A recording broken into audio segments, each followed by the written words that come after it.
There are millions of dollars in your CRM that you're leaving behind. How are you managing your pipeline? If you rely only 100% on the human element, it's going to be bad. People want to speak to people. They don't want to talk to, hey, Carlos, it's Big Dog Real Estate Company. And remember, I told you we do 30 deals a month and we close fast. And you remember that? Your first 3 seconds buys you your next 30.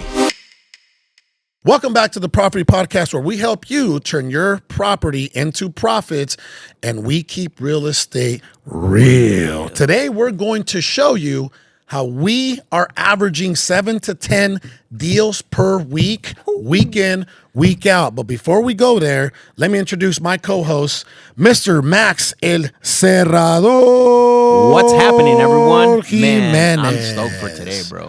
Whew. Well, I know how you love sales. A little bit. Sales is like your second love, right? It is, bro. It is. Yeah. You got your family, your wife and your children, and then you got sales. And then I got sales. right? Yeah. Well, no, you got your faith. Yeah. That's You got your family, and then you got sales. Yeah, exactly. Okay, got it. Yep. So in that order too. absolutely.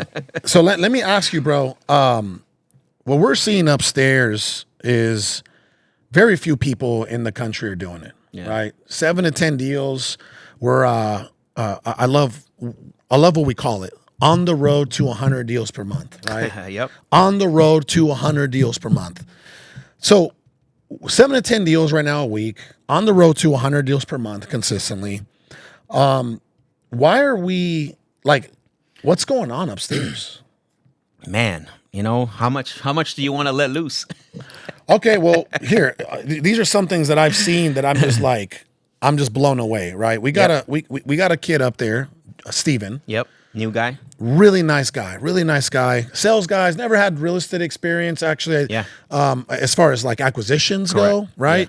And the guy hasn't even been here that long. I mean, you're talking, what, a couple weeks? It'll be he's actually, this is his 4th week as a matter of So, fact. okay, Yeah. a month. It's gonna be a month. Yeah. I saw the guy do 2 deals in one day. I think the day before, I don't know, yesterday or last week, and then I saw him do another. Like this dude, this dude did 2 deals today. He was working on a 3rd deal. Yep. Right. And then what also blew me away was we had one of our property partners. Right. For anybody that's looking to partner up with us in the game of real estate, obviously reach out to us. Property is on fire. We had one of our property partners, Justin, out of Utah. Yep. This dude has been teaching physics for 17 years. Doesn't know squat about real estate, right? Yeah. And then the dude gets a deal on the second day here in the office. Not even 24 hours calling. Yeah. Like, and just like a few hours worth of calling, Yeah. this guy knows nothing about real estate, doesn't know how to really comp. Nope. All he did was you coached him through it. Yep.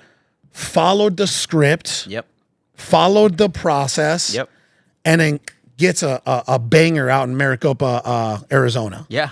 Right. And And by the way, this was a 2006 build with the pool and Yep. the garage. This is a nice house. nice Yep. move-in home, right? Nice exactly. house. So what happened? Well, we always hear people talk about sales process, right? Or sales script. I always talk about how I'm a big believer in scripts. I'm a big believer in having a sales process, but I'm also a big believer in working more on how to develop a closer's mindset. See, that's the thing, is like, you can get someone to repeat words for only a certain amount of time before they start to run into objections, before they start to run into, situations that they don't know how to overcome mentally. So you got to work on that first, because if you can't get them to believe in what they're saying, they're not going to have longevity. Think about that, right? Now, with the situation with the teacher, right, Justin, that was pretty unique. The fact that obviously he's got experience in organization, experience in how to follow, right, certain Education. education. Yeah. So for him, it was a lot easier to pick that process up than someone else. But just the fact that he's never been on a phone call with the seller, and just sitting there watching him just follow this framework of a conversation, because there's a difference between a script with that just words to repeat and a framework that you can follow, right? Let's start off by there.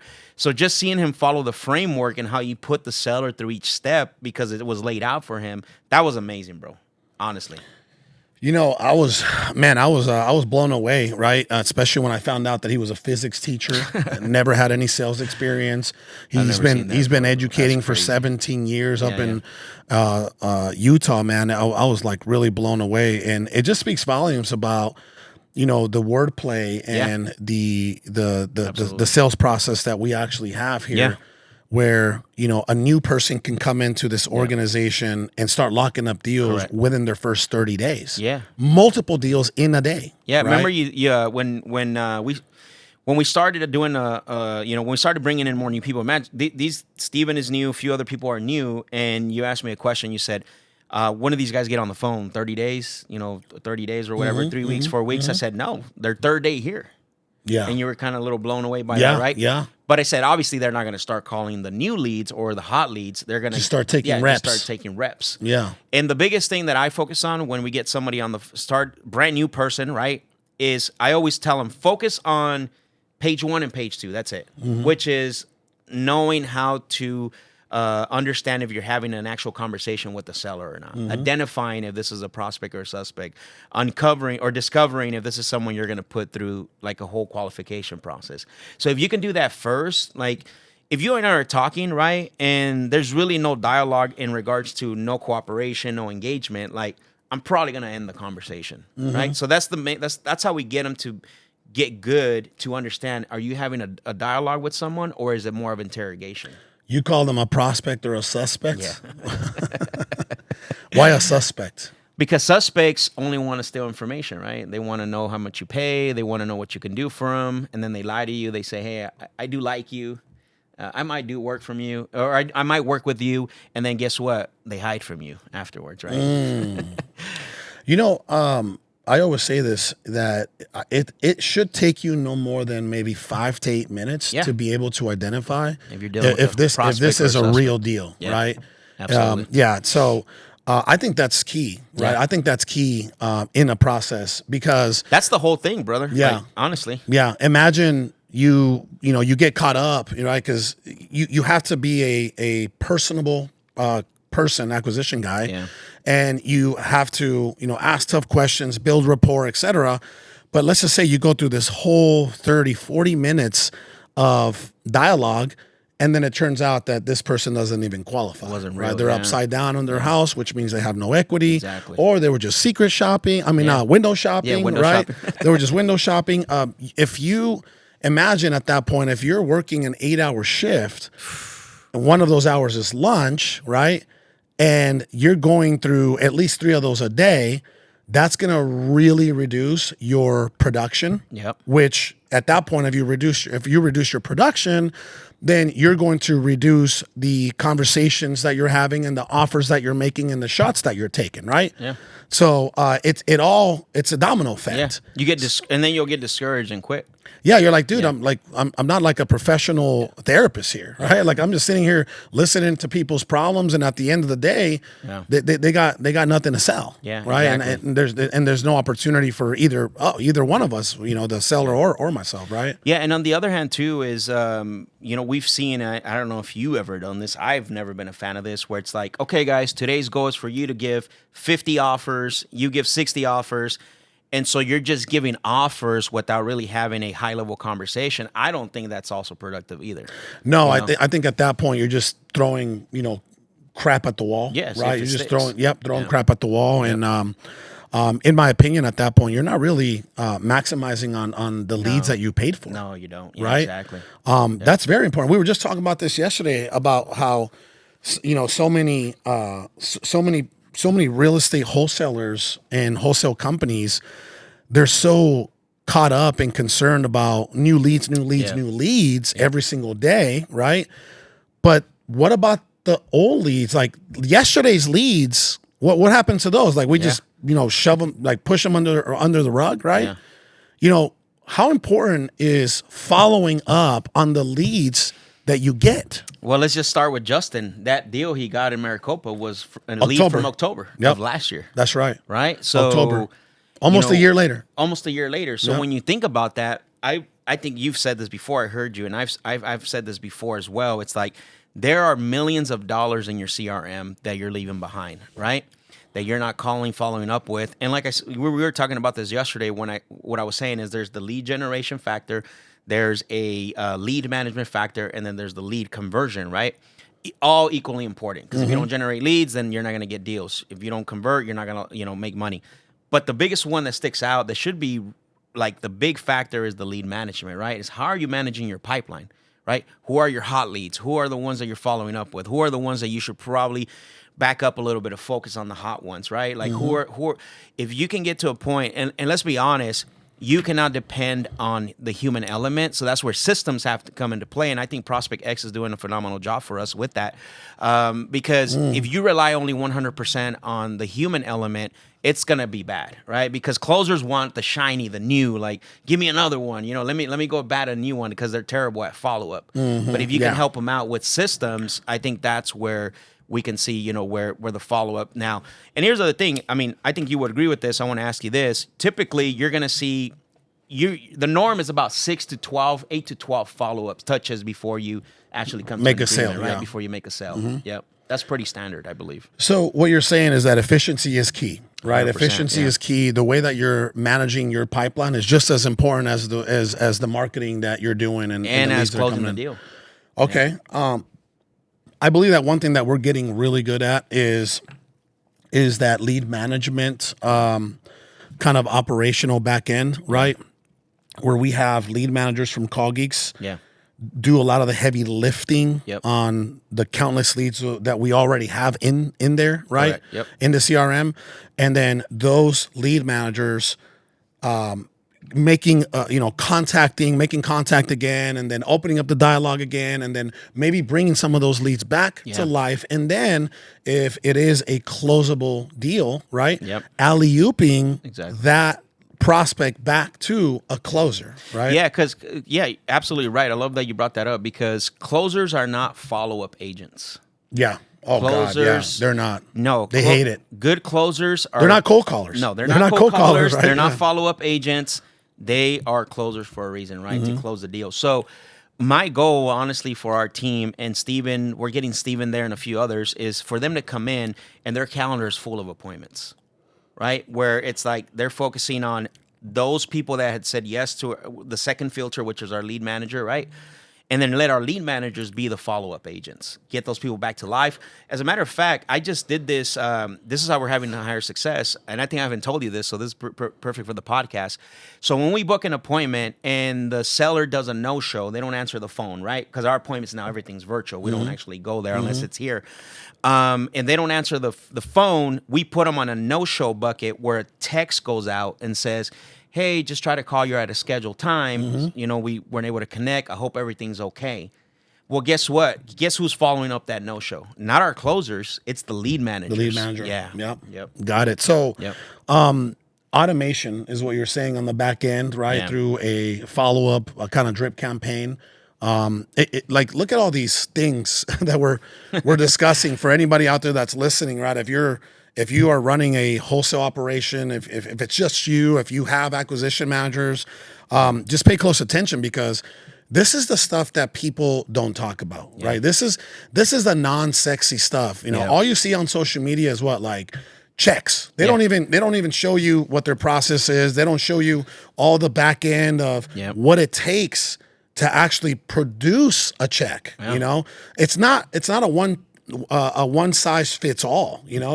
There's so many intricate moving parts in the back end to make that deal happen that a lot of people out there on social media just aren't willing to discuss. Yeah, and then when people ask the question, because you brought this up, right? It's how do I get to 3 to 5 deals a month? So how are we doing the 7 to 10 deals a month? We just gave you an example of why. All the moving parts that are going on, right, with process and automation and technology and people and training and development, right? I mean, this is what it takes, and that's why I truly believe that I think either, God willing, by the end of the year or no later than the first quarter of next year, right, we're going to be close to 100%. the road to 100, right? 100%, yeah. The road to 100. Bro, I always say this, with everything we're doing, there's no denying of that, like what the goals that we have and the things that we want to do. But yeah, brother, I think, having a good systemized process all the way from, what are you saying on the phones? Like, are you winging it? Are you prepared? How are you preparing mentally? Even as leaders, right? Like, most of the time we hire people and we say, all right, here's a script, get on the phones and close the deal. Like I said earlier, right? Like, that stuff will work for a limited time, right? But if you want longevity and you want to get a Steven to perform at that level, there's got to be more than that. Yeah, and and again, when it comes to sales and closing, there isn't a one size fits all. There's right? not. Everybody No, has 100%. their own style. Everybody has their own process, right?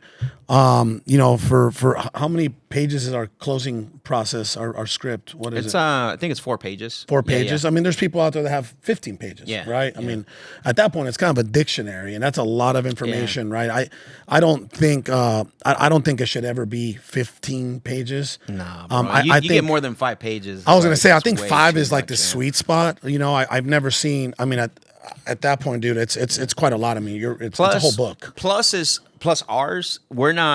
We're not going through the whole thing in one call. Obviously, if the lead, so let me take this step back. I am a big believer, work that lead to its maximum potential, right? Mm-hmm. If that means going through the whole thing, that's fine. If it means like, hey, putting them on hold, setting up a follow-up, that's okay as well, right? Mm-hmm. If you feel like you work the lead to the maximum potential, so our script is actually sectioned out, right? Mm-hmm. So in different section from introduction to money conversations and then fulfillment. So it's not all happening on that same call, right? It's sectioned out for a reason. Yeah. Yeah. So today, briefly, I think you were on the call, and I had an opportunity to talk to the acquisition team, and all I wanted to talk to them about today was tonality. Yeah, I love right. it. Yeah. I was like, hey. I said, confidence goes a long way. These folks, they want to feel certain that they're talking to a person that knows what they're doing and what they're talking about. I love right? that. Yep. Because a lot of these folks that are reaching out to us or we're reaching out to them, they're already in a situation of uncertainty. Yeah. The last thing they want to hear is an uncertain voice on the other side of the phone, right? Yeah. So I said, confidence goes a long way. Yeah. Instead of saying something like, well, so do you think that offer would work for you, Mr. Smith? Right? And be like, what? Well, if you don't know, how am I supposed to know? Like, no, like, hey, Mr. Smith, so, we're at, $359,507. Can we move forward today? Yeah. Now, keep in mind, we are going to be able to do this, and that for you, and we're going to make this one of the easiest processes you've ever been a part of. Correct. Yeah. Right. See, someone wants to hear that. Exactly. Right? Would you agree that? Yeah. Tonality has a lot to do with results. Yeah. I make a joke. I don't know if you ever heard this, where I say, like, how certain dogs, and I don't know if all dogs smell fear. Right. You ever walk in the house and the dog always runs to that one person, like. I remember I used to take people to appointments because I cut my teeth in in-person appointments. Yeah. And when dogs were around, I would take one of my team members with me. And I never looked at the dogs, never gave them the attention. Yeah. But they were scared, and the dog would automatically run to them and jump all over them. And so if the way that dogs smell fear, people over the phone will smell that you're not confident. That's right. With the breakdown in your tonality, like you just said, right? I'm just automatically red flag. It's like, this guy don't know what he's talking about. Why should I talk to you? Yeah. Right? No. Truly, brother. I think I had the opposite effect on that, man. There was I went to a walkthrough. I'm gonna show you this walkthrough I went through a while back, right? Yeah. And there was this I think this was an English bulldog. And it was a big dog, right? Yeah. Well, with this English bulldog, it's been a long time since I've been on a walkthrough, right? But normally, I personally sometimes volunteer to go on a walkthrough if we're gonna actually take it down, if we're gonna if we're gonna rehab it, right? Because I just want to go see, okay, this get your eyes on it, get my contractor out there, whatever. So this dog, look at this. Oh, you give a total different vibe, bro. So this dog started humping my leg. Do you think he smelled fear, or what do you think he smelled? He smelled sexiness, bro. He smelled something, because I was like, "Whoa, dude, this is a big old bulldog, right? That's a big bull. This big bulldog." What kind of vibes did you have that day, bro? Bro, I was like, as you can see, I was very nicely dressed. I was wearing a red boss shirt, and the dude went to town, bro. Like, I said, "Get him off me! Look, he's humping my leg, right?" Definitely I'm like, down.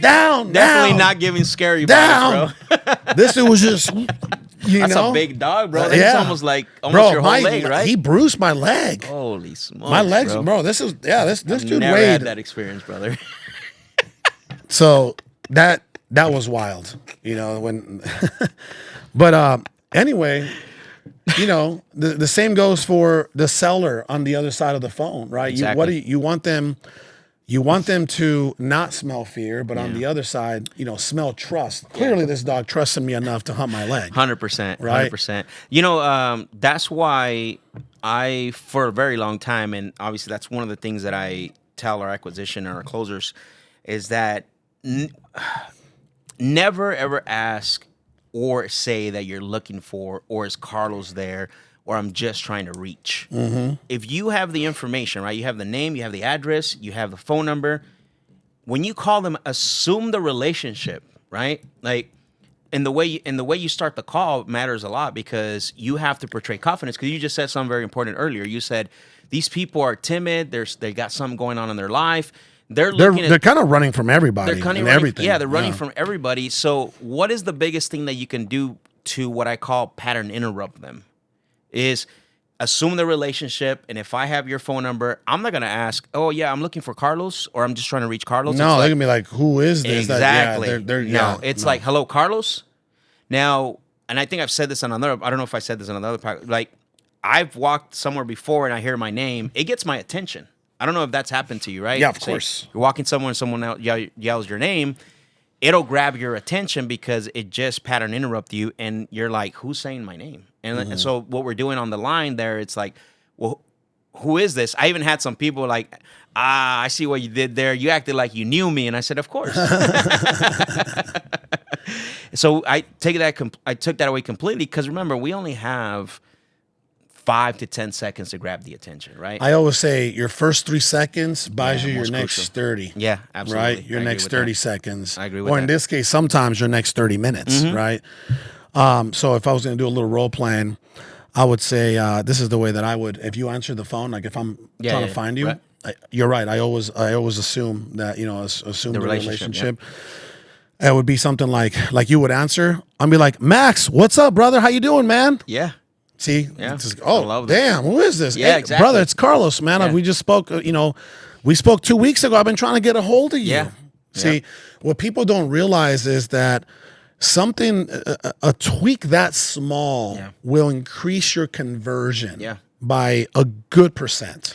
People want to talk to people. They don't want to talk to, "Hey, Carlos, it's Big Dog Real Estate Company, and remember I told you we do 30 deals a month, and we close fast, and you remember that?" Like, Yeah, what can you do for me? Right? Who are you? How can you help me? Can I trust you? Exactly. Right? So I feel like, a process, yes, there's psychology involved. There is, but it should be about persuasion and not manipulation. Exactly. I feel like a lot of these guys out there that are running these sales processes, they're lying, right? Heavy, bro. They're lying. Heavy. It's a little disgusting, honestly, right? When you have to blatantly lie about so many different things, just to gain something monetarily, I feel like, especially in today's market, the seller can smell that. Oh yeah, 100%. Right. The seller can smell that.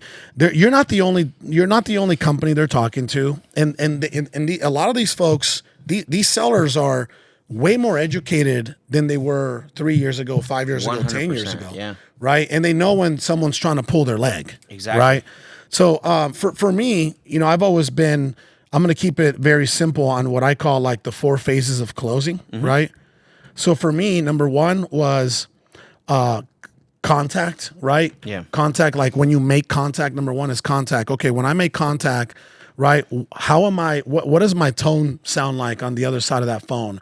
Am I, kind of smiling and dialing? Yeah. Right? Am I being positive? Am I, you don't have to be over the top bubbly. No. Hey, how you doing? You don't have to do, It's gotta be, yeah, right? it's gotta be But just business. like I said, like, hey, Max, how you doing, brother? How's it going, man? How's your Monday working out for you, right? Exactly, yeah. So that, again, that right there kind of sets the tone, and your first 3 seconds could buy you your next 30 minutes, Absolutely, right? yeah. So number one is contact. I would say, number two for me is rapport building, right? Once you start, getting into it, don't focus so much on the transaction. Don't focus so much on the house, right? Everybody, your typical process is like, so how old's your roof? When was the last time you big replaced ticket it? items. Yeah, exactly, right? Like, what does your kitchen look like? When was the last time you replaced that, right? What does your flooring look like? When was the last time that was replaced? What about your air conditioning unit? It's your typical script. Man, they're tired. Like you said, people want to speak to people, someone different, right? Why don't you start asking them? Why don't you start digging deep and start asking tough questions? Why don't you find common ground with these folks? Oh, you have a daughter? Man, isn't that great, brother? I got 2 daughters. One of them just turned 12. The other one just turned 6. Man, time really flies by, right? Be genuine, be authentic. And start building rapport in the right way. Yeah. Number 3 is what I call the negotiation. Yep. Okay, now you get into, that's where the underwriting comes in, and the offer comes in, right? The maximum allowed offer comes in, the anchoring comes in, yep. right? The negotiation factor, if you did the first 2 things correctly, it's going to make the most difficult thing, which is the negotiating part, it's going to make that not so difficult, if that makes any sense, right? Yeah. 100%. And then number 4, I call it the close, right? Yep. So why would I call it the close? Because a lot of people sometimes they'll do step 1, step 2, step 3, or phase 1, phase 2, phase 3. They'll do it just right. Yep. And then they'll let the prospects get off the phone without any call to action. Yeah. There's no close, right? No clear future outcome either. It's like, Yep. okay, well, I'm so glad that we agree on that price. Sounds good. And they're like, yeah, follow up with me Friday. Oh, okay. You want me to follow up with you Friday? Instead of, right, the close right there, you already have momentum. Yeah. You guys have already built so much alignment. Exactly. Right there and then say, hey, Max, hey, brother, are you near a computer? Yeah. No, Carlos, I'm not near a computer. Okay, hey, don't worry about it. I'm sure you've got a smartphone, right? Yeah, Yeah, I there got you a go. smartphone. Good. Yeah. Put me on speaker real quick. Yeah. Okay. me What walk you through what it. was your email again? Yep. I'm going to send you over the written offer. Yeah. I stay away from the C word. Yeah, no. The contract No C sounds word. like Yeah. handcuffs, right? So I'm like, I'm going to send over the written offer, and I want to go through it because, I feel like if you're going to have any questions, I'm going to be the guy to be able to answer these, right? Absolutely. So boom, we get into it. We get into the close. I don't let them off the hook for the next day or the next Friday. Again, time kills all deals. Absolutely. Right? So that's kind of what I've always been, what the kind of process that I've always ran. And I'll tell you what, a good salesperson is always going to have their own internal process. Like, yes, the actual physical script and the Sure. process there is important, and you can always use that as a baseline. Yeah. But at the end of the day, when you know what works because you've done it enough times, you're already organic with it. Boom, boom, boom, right? You know what our team picks up? That's, man, you just hit like one of the most important points when it comes to teaching like closers, because that's the permission that we give our closers. I say, look, what you need to do is, this is a script, right? And so you read it through. What do actors do? They read the script, and then they go show it and act out, right? What are sports or sports players, athletes? Excuse me. What do they do? They look at the playbook, right? They practice it. I said, so what you got to do next? They practice the same jump shot 1,000 times. Yeah. So what the 2 things that you need to do is, 1, internalize this framework, this conversation, the script. And then guess what's the second thing? Personalize it. So you're going to internalize it, and then you're going to make it your own. Personalize and make it your own. That's right. When you tell them that, like their face just changes, bro. I don't hear a lot of people talk about that. No. Any sales guys talk about that. No. Listen, nobody wants to speak to robots. No. right? No, bro. If they want to speak to robots, I mean, just set up an AI and have them do it's all trash. I'll go up against the an back AI and any forth day, bro. texting. You know, the human factor, in my opinion, is always going to play a role. Yeah. Right. And imagine this, like example. Don't you hate it when you call the bank and then you got to go through a machine? I just right. did that today with my home warranty. I was You see mad. what I'm I like, hung dude? up. What? Yeah, it's like, you know, it's like just customer service, customer rep, human being. You know, like, you know what I mean, right? Just give me someone I can speak to, right?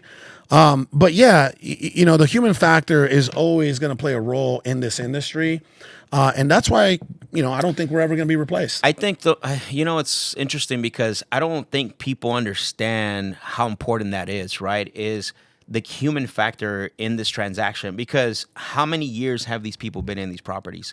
10, 15, 20, 30, 50 years, right? There's so much emotional attachment that you have to break through that. And the thing is that a robot's not going to be able to understand that. No. It's just like offer, you know, condition and, Yep. and, you know, like there's no way. Yeah. Yeah, no, and not only that, but that also reiterates the fact that you cannot be transactional. Yeah, exactly. The way that you break through the emotional barrier is by being personable. Correct. Right? Yeah. People want to, you know, they want someone who is empathetic. Yeah.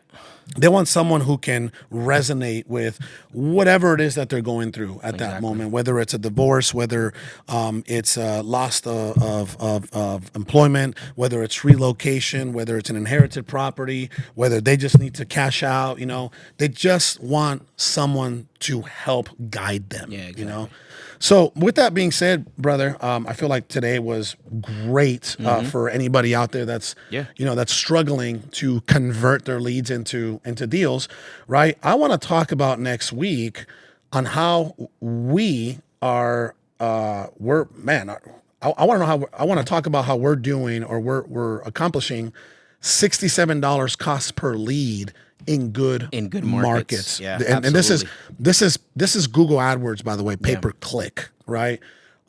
Next week I want to go into how we're accomplishing $67 in good markets, pay per click, cost per lead, right? And you know, I want to kind of also break down the importance of why you should outsource your digital marketing campaign and not try to do it yourself. You know, there are a lot of people out there that will advocate and say, no, do it yourself. Yeah. Right. Because there are a lot of bad agencies that just don't care. Yep.